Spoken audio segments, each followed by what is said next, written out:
تو ناظرین السلام علیکم ورحمۃ اللہ وبرکاتہ۔ آج کا بیان حضرت مفتی سلمان اظہری کا بیان رہے گا اعلیٰ حضرت کے حوالے سے۔ پورا بیان ضرور سنیں اور اس پر عمل بھی کریں۔ اعلیٰ حضرت کے بارے میں کچھ ضروری باتیں جو آپ کو جاننی بہت ضروری ہے، تو پورا بیان ضرور سنیں۔ تو چلیے بیان شروع کرتے ہیں۔ زادہم اللہ شرفا و تعظیما۔ یہاں کے جو سنی صحیح العقیدہ علماء مشائخ ہیں، ان سے پوچھا گیا کہ آپ اہل سنت و جماعت کو حق سمجھتے ہیں؟ کہا ہاں۔ ہندوستان، پاکستان، بنگلہ دیش، ادھر کے علاقوں سے جب کبھی کوئی آپ کے پاس آتا ہے تو آپ اسے کیسے پہچانتے ہیں؟ وہ خود بیان فرماتے ہیں، اذا جاءنا رجل من الہند، جب ہند سے کوئی آدمی ہمارے پاس آتا ہے تو ہم اس کے پاس پہلے ہی امام احمد رضا خان کا تذکرہ کرتے ہیں، پھر دیکھتے ہیں اس کے چہرے کو غور سے۔ علماء حرمین کہہ رہے ہیں ہم اعلیٰ حضرت کا ذکر اس کے سامنے کرتے ہیں کہ ہندوستان میں ایک مولانا ہیں جن کا نام احمد رضا خان ہے، بریلی سے تعلق رکھتے ہیں، فلاں فلاں کتابیں لکھے ہیں، ہم ان کا ذکر کرتے ہیں اور پھر اس کا چہرہ غور سے دیکھتے ہیں۔ اگر چہرے پر خوشی کے آثار نظر آئے تو ہم سمجھتے ہیں سنی صحیح العقیدہ ہے، اور اگر کڑنے لگے، جلنے لگے، پہلو بدلنے لگے تو ہم سمجھتے ہیں کہ ہوا رجل من اہل البدع۔ وہ کہتے ہیں علماء حرمین، ہم اسی بات سے سمجھ جاتے ہیں کہ یہ بدعتیوں میں کا کوئی بندہ ہے۔ یہ معیار ہم نے نہیں، علماء حرمین نے متعین فرمایا۔ یہ پہچان جو اعلیٰ حضرت کی بنی، یہ اللہ تبارک و تعالیٰ کے انعامات میں سے ایک انعام ہے۔ آج کیا آپ سب کو معلوم نہیں ہے کہ ہمارے اور دوسروں میں فرق کرنے والی ذات اعلیٰ حضرت کی ہے؟ اللہ تبارک و تعالیٰ نے انہیں بنایا، لوگوں کی کیا مجال ہے کس کو کیا بنائیں گے۔ بعض لوگ کہتے ہیں یہ بریلویوں نے مل کر کے سب بنا دیا ان کو۔ میاں بریلویوں نے مل کر کے اگر انہیں بنایا ہے تو تم بھی سارے مل کر کے ایک اعلیٰ حضرت بنا دو، ایسا کوئی اعلیٰ حضرت بنا دو۔ انسانوں کے بس میں نہیں ہے اللہ کے ولی کو بنانا، وہ اللہ جسے چاہتا ہے اپنا ولی بناتا ہے۔ ذالک فضل اللہ یؤتیہ من یشاء، وہ اللہ کا فضل ہے، وہ جسے چاہے عطا فرماتا ہے۔ اب میں آپ کو یہاں چند اصطلاحیں بھی بتاؤں۔ شریعت طاہرہ میں، ہمارے دین اسلام میں ایک اصطلاح بولی جاتی ہے مجدد۔ مجدد دین کو صحیح طریقے سے اپنے زمانے میں پیش کرنے والا۔ جب اس پر گرد و غبار جمع ہو جائے، جب اس پر لوگ خرافات، بدعات، واہیات بھر دیں، تو ایک مجدد آتا ہے، ان سب کو ختم کر کے دین اسلام کا صحیح چہرہ پھر امت مصطفیٰ کے سامنے پیش کرتا ہے، اسے مجدد کہتے ہیں۔ یہ مجدد کا لفظ بھی ملا ہے ہمیں حدیث رسول سے۔ اللہ کے حبیب صلی اللہ تعالیٰ علیہ وسلم نے ارشاد فرمایا، سنن ابو داؤد کی حدیث ہے، ان اللہ یبعث لہذه الامة رأس كل 100 سنة من یجدد لها دینها۔ اللہ کے حبیب صلی اللہ علیہ وسلم فرماتے ہیں بے شک اللہ تعالیٰ اس امت میں ہر 100 سال پر ایک ایسا شخص پیدا کرتا ہے جو میرے دین کو تجدید کر کے صحیح چہرے کے ساتھ پیش کرتا ہے۔ ہر صدی میں، ہر 100 سال میں ایک ایسی شخصیت پیدا ہوتی ہے جو دین کا صحیح چہرہ امت کے سامنے پیش کرتی ہے۔ ہاں، ہم جس زمانے میں ہے، اس زمانے میں ہمیں مجدد کی پہچان جو ملی، اعلیٰ حضرت امام احمد رضا خان فاضل بریلوی رضی اللہ تعالیٰ عنہ شہرۂ آفاق ہیں، اس لیے مجدد کا لفظ آپ نے زیادہ طور پر اعلیٰ حضرت کے لیے سنا ہوگا۔ اور اس سے قبل تقریباً 13 صدیوں تک مجدد آتے رہے۔ پہلی صدی کے مجدد حضرت سیدنا عمر ابن عبدالعزیز رضی اللہ تعالیٰ عنہ کو لوگوں نے فرمایا ہے، محدثین اور فقہاء نے فرمایا ہے، وہ پہلی صدی کے مجدد تھے۔ دوسری صدی کے مجدد میں امام شافعی رحمۃ اللہ تعالیٰ علیہ کا نام پاک آتا ہے۔ اسی طرح کئی علماء ہیں، اس میں مجددین کی فہرست ایک طویل ہے۔ ایک زمانے میں کئی مجدد بھی ہو سکتے ہیں، ضروری نہیں کہ پوری دنیا میں ایک ہی ہوگا۔ تیسری صدی میں دوسرے مجدد آئے، چوتھی میں الگ آئے، پانچویں میں الگ آئے۔ امام غزالی رحمۃ اللہ تعالیٰ علیہ یہ بھی مجددین میں ہیں، اور اسی طرح سے 1000 سال کے بعد ہندوستان میں ایک مجدد آئے جن کو مجدد احمد فاروقی سرہندی مجدد الف ثانی کہا جاتا ہے، جنہوں نے اکبر کا لایا ہوا دین الہی ختم کیا اور دین مصطفیٰ کی پھر سے نشو و نما کی۔ وہ مجدد الف ثانی امام ربانی جن کا لقب ہے وہ احمد فاروقی سرہندی، ان کے بعد پھر مجدد آئے سیدنا عبدالعزیز دہلوی رحمۃ اللہ، شاہ عبدالعزیز محدث دہلوی رحمۃ اللہ تعالیٰ علیہ۔ 14ویں صدی کے حالات میں تھوڑے سے آپ کے سامنے بتا دوں، یہ 13 صدی کے جو مجدد آئے انہوں نے اپنے اپنے زمانے میں تجدیدی کارنامے فرمائے، ان کے زمانے میں جو چیلنجز تھے ان کا مقابلہ انہوں نے کیا، امت مصطفیٰ پر دین مصطفیٰ پر آنے والی ساری بلاؤں کو انہوں نے دور کیا۔ جس انداز سے بھی طوفان کھڑے ہوتے مجدد اپنے ذات کے ساتھ، اپنے قلم کے ساتھ، اپنی زبان کے ساتھ جہاد کرتا اور شریعت طاہرہ کا دفاع کرتا۔ 14ویں صدی کے حالات ایسے تھے میرے عزیزوں۔ ہندوستان کے حالات میں اگر آپ کو بتاؤں، یہاں کے پس منظر کو آپ کو پہلے سمجھنا ہوگا، پھر اعلیٰ حضرت کی ذات آپ کو سمجھ میں آئے گی۔ اللہ کے حبیب صلی اللہ تعالیٰ علیہ وسلم کے وارث اور حضور اکرم صلی اللہ علیہ وسلم کے نائب یا علماء امت نے کس طرح کی قربانیاں دی۔ ہندوستان کے حالات ایسے تھے، ایسٹ انڈیا کمپنی کے نام سے انگریز اپنے قدم جما رہے تھے، اور انگریز جب یہاں پر پھیلنا شروع ہوئے، پہلے انہوں نے بنگال کو اپنے قابو میں کیا، پھر اس کے بعد گوا میں ادھر ادھر علاقوں میں اپنی کمپنی کے نام سے شروع کیا، بمبئی کو قبضے میں لیا۔ یہ وہ دور تھا جب یہاں پر مغل سلطنت آخری سانسیں ایام تھے، مغل سلطنت کی علالت کا دور تھا، اور انگریزوں نے اس کمزوری کا فائدہ اٹھا کر کے ہندوستان میں اپنے قدم جمائے۔ جانتے ہیں اس وقت پورے ہند میں، ابھی ہندوستان کی تقسیم نہیں ہوئی تھی، یہ بنگلہ دیش بھی ہندوستان کا حصہ تھا، یہ پاکستان بھی ہندوستان کا حصہ تھا، افغانستان کے بھی کئی علاقے ہندوستان کے حصے میں آتے تھے، بڑا ہند تھا اس زمانے میں۔ پورے بر صغیر اس کو کہا جاتا ہے، سب کانٹیننٹل ہندوستان کو، بر صغیر شبہ القارۃ الہندیہ اس کو عربی میں کہتے ہیں، یعنی ایک انٹر کانٹیننٹل کے برابر ہی ہندوستان کو سمجھا جاتا ہے، تھوڑا چھوٹا اس سے۔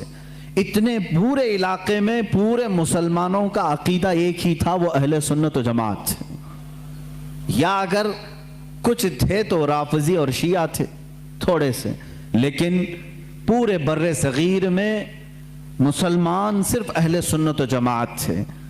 انگریز جب یہاں پر ہندوستان میں آئے تو ان کو سب سے زیادہ خطرہ کس سے تھا؟ انہوں نے اپنی کتابوں میں لکھا علماء اسلام سے انہیں خطرہ تھا۔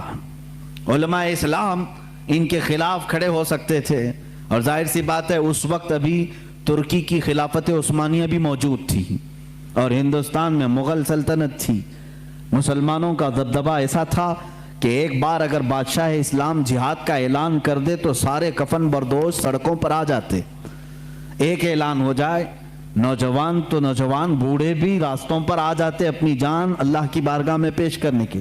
ہر زمانے میں ہمارے ہاں دائرہ اسلام میں آپ کو بتاؤں، مرنے سے کبھی کوئی مسلمان خوف نہیں کھاتا تھا۔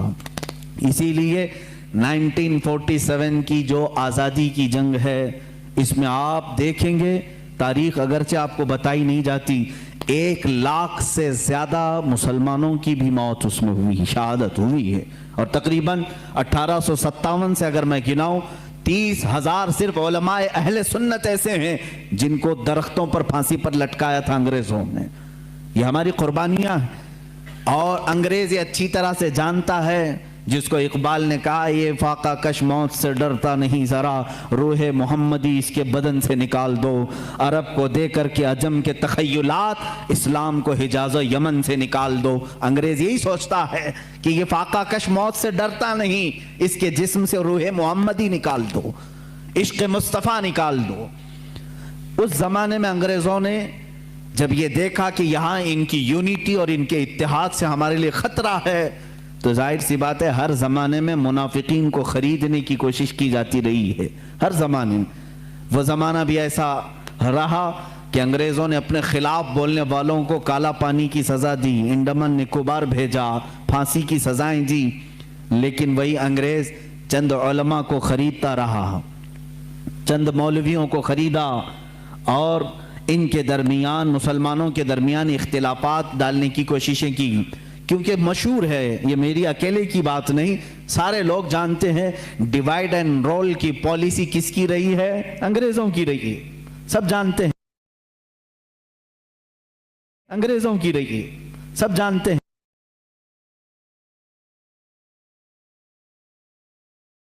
ہاں بالکل، مجھے اس بات سے خوف نہیں ہے، ڈیوائیڈ اینڈ رول کی پالیسی انہی کی لائی ہوئی تھی، تفرقہ پیدا کرو، ٹکڑے کرو اور اس کے بعد حکومت کرتے رہو، اختلافات ڈالو۔ تو انہوں نے ہندوستان میں اس چیز کی کوشش کی، اور سب سے پہلے اختلافات جو جنم لیتے ہیں وہ قادیان پنجاب سے، وہاں سے ایک مرزا غلام احمد قادیانی نام کے شخص کو اٹھایا گیا، انگریزوں نے اس کی بہت بھرپور مدد کی، تعاون کیا پیسوں سے، اور پھر اس کے ذریعے سے نئی نئی چیزیں لانا شروع کیا۔ یہ وہی زمانہ ہے، یہ 14ویں صدی کا زمانہ، ہجری کے مطابق میں کہہ رہا ہوں، اور 1857 سے پہلے کے یہ معاملات ہیں۔ مرزا غلام احمد قادیانی کھڑا ہوا اور نئی نئی باتیں دین میں لایا، لیکن انگریزوں نے اس سے ایک غلطی یہ کروا دی کہ اس کو نبی بھی بنا دیا۔ اس نے اعلان کر دیا کہ میں محمد صلی اللہ علیہ وسلم کے بعد دوسرا نبی ہوں، میرا نام احمد ہے، مجھ پر وحی آتی ہے، انگلش میں فرشتے وحی لے کر کے آتے ہیں۔ یہ غلام احمد قادیانی کی پھکائی شروع ہوئی۔ ظاہر سی بات ہے امت مصطفیٰ اس وقت بیدار تھی، تقریباً ساری امت نے بالاتفاق اس کو ریجیکٹ کیا اور اس کو کہا کہ یہ اس امت کا دجال ہے، اس کو خارج اسلام مانا۔ اور آج بھی پاکستان میں بھی قادیانیوں کو مائنورٹی میں رکھا گیا ہے، مسلمانوں میں نہیں، وہاں پر نہیں ہے۔ اس کا رونا یہ پوری دنیا میں روتے ہیں۔ ان کا تعلق ہی نہیں ہے اسلام سے، کیونکہ ہماری بیس اور ہماری جڑ ہے ختم نبوت کو دل و جان سے ماننا۔ رسول کریم صلی اللہ تعالیٰ علیہ وسلم کے بعد کوئی دوسرا نبی نہیں آ سکتا۔ غلام احمد قادیانی نے یہ خلفشار مچایا ہندوستان میں۔ ظاہر سی بات ہے عوام تو عوام ہے، کل انعام ہے، یعنی بھیڑوں کی طرح۔ ہوتا یہ ہے کہ اگر آج بھی شیطان بھی کھڑا ہو جائے تو اس کے چند مرید تو ہو ہی جاتے ہیں، ہو ہی جاتے ہیں۔ دیکھتے نہیں آپ کیسے کیسے باباؤں کے مرید ہوتے ہیں؟ ارے ان کی بیویوں کو یہ ورغلا کر کے اپنی بیوی بنا لیتے ہیں، تب بھی یہ مرید ہی بنا ہوا ہے۔ یہ ہوس کے پجاری، ایسے بھی حالات ہمارے سامنے موجود ہیں، حرام کاریاں کھلے عام دیکھتے ہیں پھر بھی اس کے مرید ہیں۔ اسی لیے میں کہتا ہوں یہ تو الگ بات ہے، شیطان اگر کھڑا ہو کر کے کہہ بھی دے کہ میں شیطان ہوں تب بھی تھوڑے مرید اس کے ہو ہی جائیں گے، کچھ تو بھلا کر دے گا یہ، معاذ اللہ رب العالمین۔ اسی طرح غلام احمد قادیانی کا کفر ظاہر تھا، ختم نبوت کا انکار تھا، باوجود اس کے کچھ ماننے والے اس کے فالوورز تھے، جس کی وجہ سے ہندوستان میں اختلافات کی ہوا شروع ہو گئی۔ اب یہاں پر معاملات ایسے آئے کہ پھر ایک علاقہ ایسا ہے، علی گڑھ مسلم یونیورسٹی کو تو آپ جانتے ہیں، لیکن اگر میں اب کھولوں بہت سارے تو کچھ لوگوں کے اب دلوں میں چبھن ہوگی، پیٹ میں درد بھی ہوگا۔ لوگ یہی کہیں گے کہ مولانا اختلافات کی بات کرتے ہیں، بانٹنے کی بات کرتے ہیں، فرقے کی بات کرتے ہیں۔ میرے عزیز، حق بات بتانے کو اگر تم فرقہ واریت سمجھو گے تو یہ تمہارا کوڑ ہے، یہ تمہارا مرض ہے۔ اگر کوئی یہ بتا دے کہ یہ شکر ہے یہ گوبر ہے تو تم کیا کہو گے؟ یہ فرقہ پیدا کر رہا ہے۔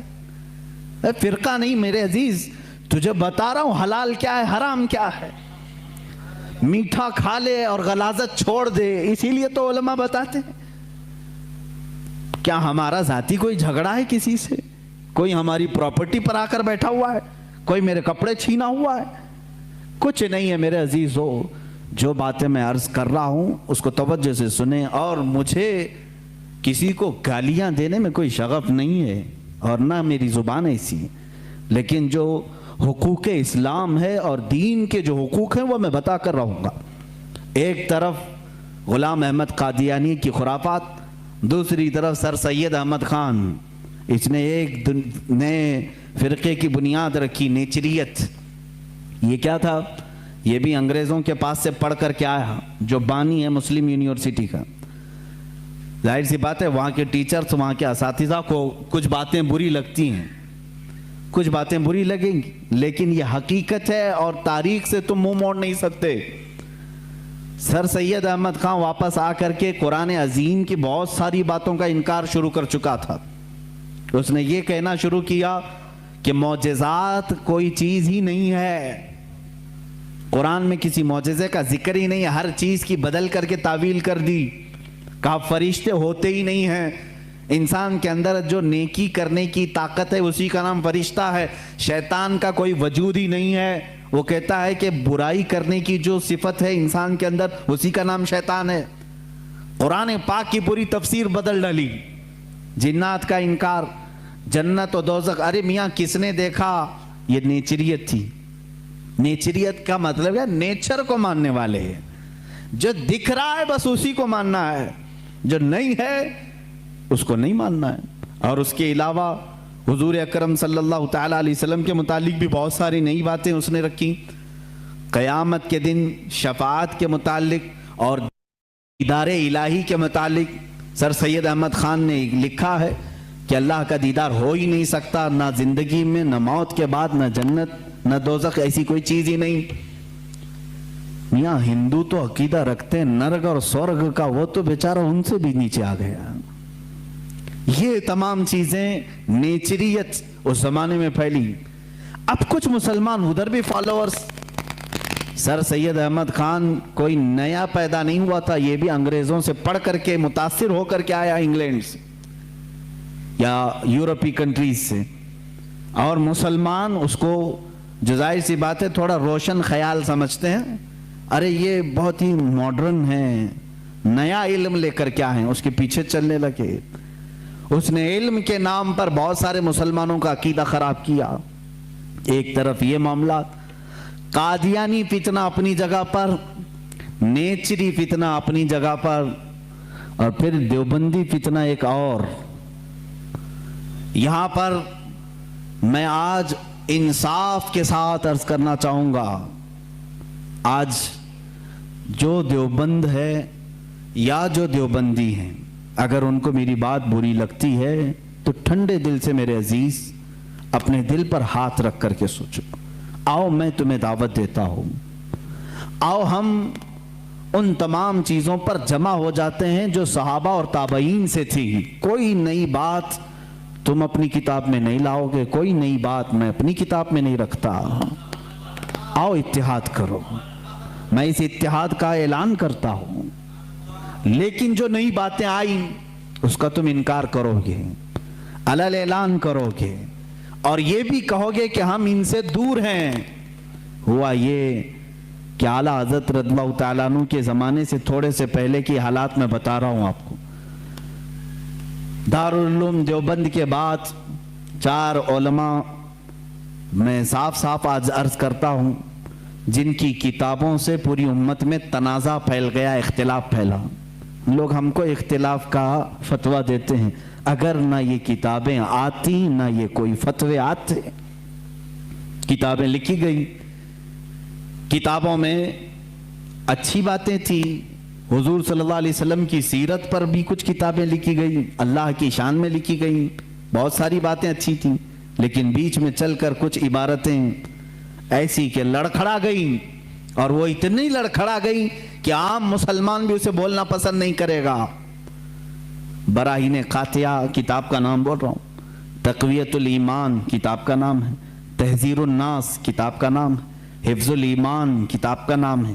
یہ وہ کتابیں جو آج چھپی نہیں ہیں، مارکیٹ میں چھپی ہیں، ابھی بھی موجود ہیں، ابھی بھی موجود ہیں۔ انہی کتابوں کی عبارات کی وجہ سے ہی تو یہ تنازع پھیلا پورے امت میں، اختلافات۔ اہل سنت و جماعت متحدہ متفقہ ایک ہی جماعت تھی بر صغیر میں۔ ان کتابوں کے آنے کے بعد ہوا کیا؟ ایک کتاب میں لکھا گیا اللہ جھوٹ بول سکتا ہے، نئی بات تھی۔ اس بات پر آج تک امت نے کبھی کسی بھی شیخ، کسی بھی بزرگ سلف صالحین سے مجھے عبارت لا کر کے دکھاؤ اس سے پہلے کوئی بات ہوئی تھی۔ پھر ایک کتاب میں عقیدہ توحید کو بیان کرتے ہوئے مولوی اسماعیل دہلوی صاحب نے یہ تک لکھ دیا، حضور صلی اللہ تعالیٰ علیہ وسلم کا خیال نماز میں آنا گدھے اور بیل کے خیال سے بدتر ہے۔ یہ نئی بات تھی کہ نہیں تھی؟ اور جا کر کے کراس ویریفیکیشن کر لینا، اگر میں یہ لفاظی نہیں کر رہا ہوں اور نہ پھکائی کر رہا ہوں، یہ جملے آج کتاب میں موجود ہیں۔ تقویت الایمان میں حفظ الایمان کتاب آئی، اس میں مولوی اشرف علی صاحب نے حضور صلی اللہ تعالیٰ علیہ وسلم کے علم غیب پر بحث کرتے کرتے یہ کہہ دیا، حضور کے علم غیب کی کیا تخصیص یعنی ان کی کیا خصوصیت ہے؟ اتنا علم غیب تو زید کو، پاگلوں کو، بچوں کو، بلکہ جانوروں کو بھی حاصل ہے۔ شیطان کا علم غیب تو قرآن سے ثابت ہے، انہوں نے کہا شیطان کا علم غیب قرآن سے ثابت ہے، حضور صلی اللہ علیہ وسلم کے علم غیب کی کیا خصوصیت ہے؟ یعنی برابر ہو گئے، شیطان کو جتنا علم ہے اتنا ہی محمد صلی اللہ علیہ وسلم کو ہے۔ میرے عزیزو، کیا یہ باتیں دل پر نہیں لگتی مسلمانوں کے؟ یہ عبارتیں آئی، کتابوں میں لکھی گئی، اور بڑا فتنہ یہاں سے بھی ہوا مولوی قاسم نانوتوی صاحب کی کتاب سے، کہ انہوں نے یہ بھی لکھا کہ بالفرض بعد زمانے نبی کے اگر کوئی دوسرا نبی پیدا ہو گیا تو حضور کے خاتم النبیین ہونے میں کوئی فرق نہیں آئے گا۔ یعنی کوئی دوسرا نبی پیدا ہو سکتا ہے، اگر ہو گیا اگر مگر کی بات ہی چھوڑو، جب حضور نے 1400 سال پہلے کہہ دیا، فرما دیا کہ میرے بعد کوئی نبی نہیں ہو سکتا تو نہیں ہوگا۔ آپ کتاب میں یہ نئی بات لکھنے کی کیوں ضرورت پیش کی؟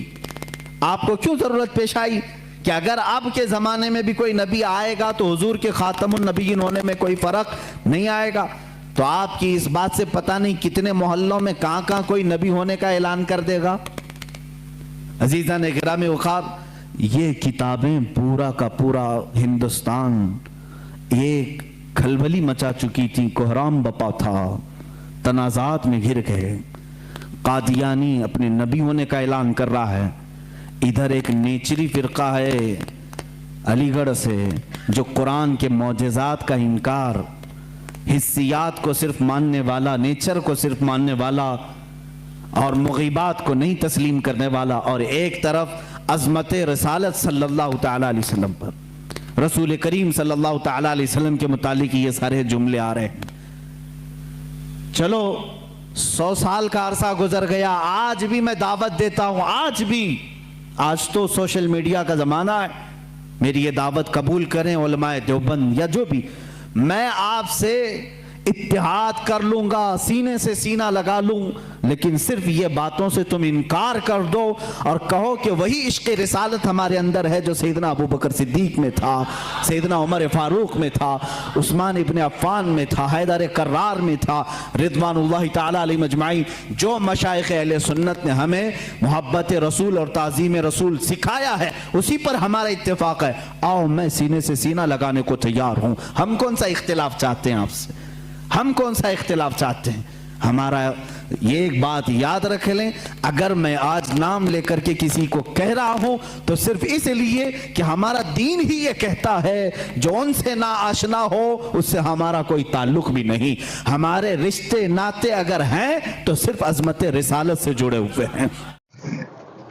تو ناظرین، بیان اگر اچھا لگے تو ضرور ویڈیو کو لائک کریں اور ہمارے چینل پر اگر نئے ہیں تو ضرور سبسکرائب کریں، اور اللہ سے دعا کریں کہ اللہ ہمیں نیک عمل کرنے کی توفیق عطا فرمائے، ہمیں اہل سنت والجماعت میں رہنے کی توفیق عطا فرمائے، سچا پکا عاشق رسول بننے کی توفیق عطا فرمائے۔ تو ناظرین، ملتے ہیں اگلی ویڈیو میں، تب تک کے لیے السلام علیکم ورحمۃ اللہ وبرکاتہ۔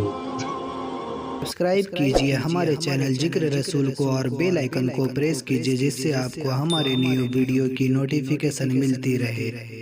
ویڈیو اچھی لگے تو ہمارے ویڈیو کو لائک کریں اور ہمارے چینل کو سبسکرائب کریں۔